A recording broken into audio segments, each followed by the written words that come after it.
Morning students. आज हम लोग इतिहास क्या है और इतिहास के जानकारी के क्या स्रोत हैं, अध्ययन के क्या स्रोत हैं, इसके बारे में हम लोग विस्तार से पढ़ेंगे। सबसे पहले इतिहास क्या है। इतिहास दो शब्दों से मिलकर बना है, इति और हास। इति का अर्थ होता है बीती और हास का अर्थ होता है कहानी, अर्थात बीती हुई कहानी। विस्तार से कहा जाए तो बीते हुए समय का क्रमबद्ध व सुव्यवस्थित अध्ययन, इसका लिखित विवरण उपलब्ध है, इतिहास कहलाता है। इतिहास के पिता हेरोडोटस को कहा जाता है। उन्होंने हिस्टोरिका नामक पुस्तक की रचना की। इतिहास की जानकारी के तीन मुख्य स्रोत हैं। पहला पुरातात्विक स्रोत, दूसरा साहित्यिक स्रोत और तीसरा है विदेशी यात्रियों का यात्रा वृत्तांत। पहला पुरातात्विक स्रोत, वैसे स्रोत जो हमें खुदाई से प्राप्त हुए हैं उसे हम लोग पुरातात्विक स्रोत कहते हैं। इसके अंतर्गत अभिलेख, स्मारक, सिक्के, चित्रकला, मूर्तिकला और पाषाण आते हैं। हम बात करते हैं अभिलेख की, तो अभिलेखों में अशोक का अभिलेख सबसे प्रसिद्ध रहा है। अभिलेख को तीन भागों में बांटा गया है, शिलालेख, स्तंभ लेख और गुहालेख।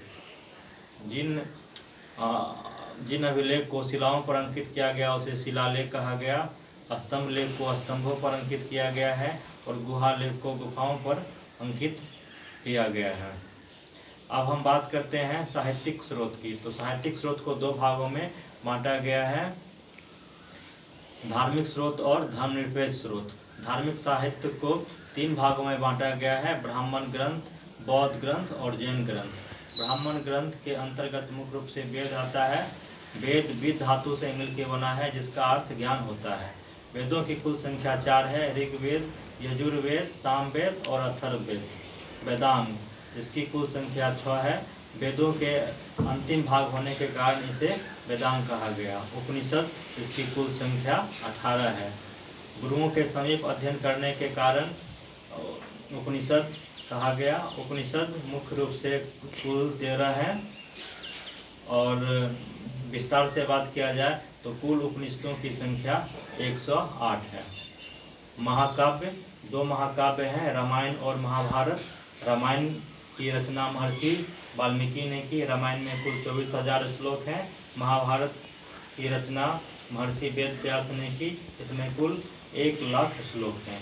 अब हम बात करते हैं बौद्ध ग्रंथ की। तो बौद्ध ग्रंथ में अंगुत्तर निकाय का महत्वपूर्ण स्थान है।